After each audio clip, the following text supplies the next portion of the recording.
Ya, sahabat kompas.com, balik lagi bersama saya. Kali ini kita akan bahas motor barunya Honda CBR 250RR SP. Seperti apa reviewnya? Tonton terus ya.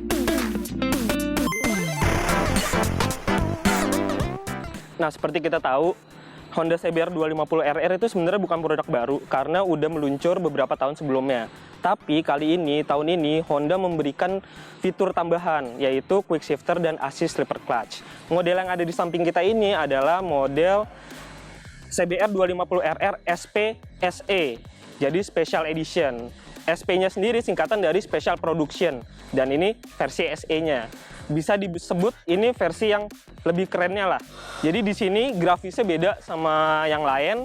Di samping kanannya itu adalah grafis samurai, warnanya marun. Di samping kirinya grafis Garuda. Kalau kita tahu, beberapa tahun yang lalu Honda juga pernah ngeluarin versi Special Edition. Waktu itu versinya tema-tema Jepang gitu, namanya Kabuki. Nah, kalau yang ini temanya Garuda. Honda CBR 250RR ini punya 3 varian jadinya. Yang pertama tuh edisi warna merah Racing Red yang AHRT series, terus warna Dove, sama yang SE ini. Kalau kita lihat warna SE ini emang sedikit berbeda sama teman-temannya. Peleknya udah emas, tapi warna shocknya jadi hitam. Kalau yang lainnya warna shocknya masih emas, tapi yang dia udah hitam. Sebenarnya teknikalnya sama aja sama saudara-saudaranya yang SP yang lain, cuma ya grafisnya. Kalau sisi kanan ini kita lihat, ini paduannya samurai. Kelihatan banget grafis samurai ada di sini sama di depan.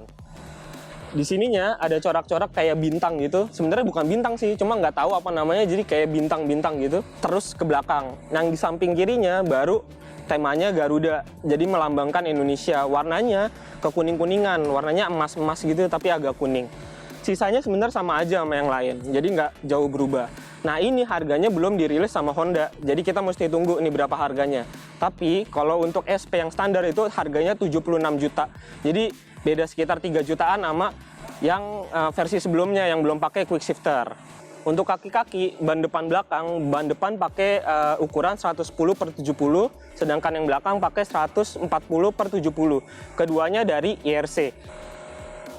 Secara desain, yang SP ini sama yang sebelumnya itu identik. Jadi sebenarnya nggak ada perubahan drastis. Di bagian belakang, kita masih lihat knalpotnya model ganda.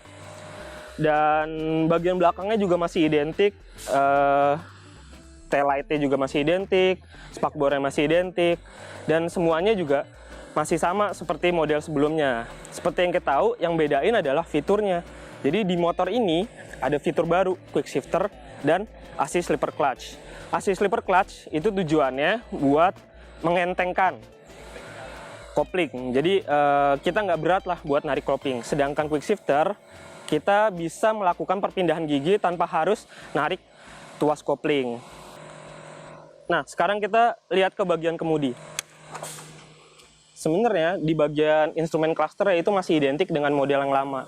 Cuma bedanya adalah sekarang udah pakai quick shifter. Dan unik ya di motor ini, quick shifternya itu bisa kita matikan dan kita bisa hidupkan. Jadi bisa on sama off. Seperti kita tahu ya, sebelumnya itu Kawasaki udah ngeluncurin ZX25R. Dan itu adalah jadi motor 250cc 4 silinder pertama yang pakai quick shifter. Sedangkan dengan adanya Honda CBR 250RR SP ini adalah jadi motor 250cc pertama 2 silinder yang pakai quick shifter. Dan quick shifternya beda sama ZX25R karena bisa di on off-in. Caranya adalah sebenarnya nggak jauh beda dengan cara ngaktifin riding mode. Seperti kita tahu riding mode-nya CBR 250R itu ada 3. Nah, caranya adalah waktu kita mau ngaktifin riding mode, kita tahan dulu sedikit, baru dia nanti pindah ke tulisan QS quick shifter, bisa on, bisa off. Jadi kita bisa off-in, kita bisa aktifin. Tujuan quick shifter bisa on off ini adalah memfasilitasi keinginan konsumen. Jadi mungkin aja ada konsumen yang nggak pengen juga pakai quick shifternya gitu. Jadi masih pengen pindah gigi seperti biasa, dan ada juga yang pengen langsung pindah gigi tanpa tarik kopling. Selain quick shifter, tadi udah disebutin juga, ini punya fitur baru assist slipper clutch. Nah, tujuannya adalah kalau assist slipper clutch, kopling lebih enteng, udah gitu bisa meminimalisir engine brake gitu. Jadi bisa lebih smooth gitu. Jadi meminimalisir motor nge-cheat gitu. sliding di kalau kita ngerem. Terus apa aja sih selain fitur itu yang ada di speedometer? Sebenarnya sama aja sama CBR 250RR sebelumnya gitu. Dia tampilannya masih sama, itu ada speedometer, ada odometer, ada jam, ada average, terus ada sekarang tambahan quick shifter on off-nya, terus penunjuk oli dan segala macamnya. Nah, selain tambahan 2 fitur tersebut, tenaga motor ini juga naik dari CBR sebelumnya. Jadi memang bisa dibilang ini jawaban singkatnya Honda nih terhadap lahirnya ZX25R gitu. Sebelum nanti mungkin Honda bakal ngeluncurin yang 250 cc 4 silinder juga.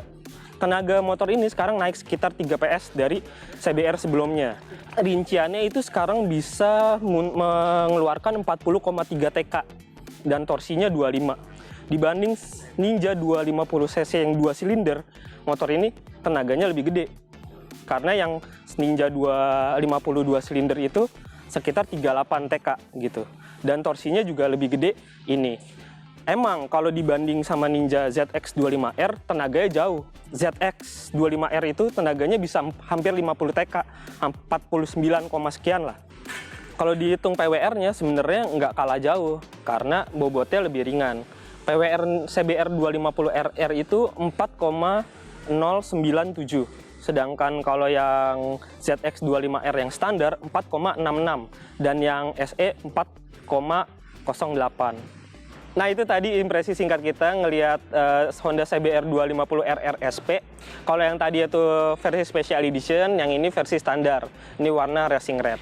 Sayangnya Honda tidak mengizinkan kita buat nyalain mesin atau test ride sebentar. Jadi kita nggak tahu nih impresi naiknya kayak gimana dan quick shifternya kayak gimana. Tapi data teknisnya tadi kita udah jabarin bahwa dia ada fitur baru dan tenaganya naik, torsinya juga naik.